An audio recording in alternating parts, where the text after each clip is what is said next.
Hello दोस्तों, आज मैं आप लोगों के लिए लेके आ चुका हूँ लकी ड्रॉ स्नैक्स, जिसमें निकल सकता है मोबाइल फ़ोन, 200 का नोट, स्मार्ट वॉच और ईयर पिन और एक साइकिल का कूपन भी निकल सकता है। तो देखते हैं दोस्तों इसमें से क्या निकलता है। इसमें जो भी निकलेगा उसका गिव अवे होगा और पिछले वाले वीडियो में कौन गिव अवे का विनर हुआ है वो देखने के लिए एक अच्छा सा कमेंट कर दीजिए, तो मैं आप लोगों को बता दूंगा।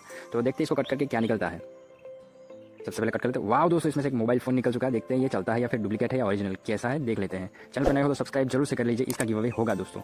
तो देखते इसको कट करके, अरे सॉरी कट करके नहीं, इसको देखते हैं चालू करके। वाह दोस्तों चालू है और ये आप में से किसी को मिलेगा एक अच्छा सा कमेंट कर दीजिए और चैनल को सब्सक्राइब जरूर से कर लीजिए।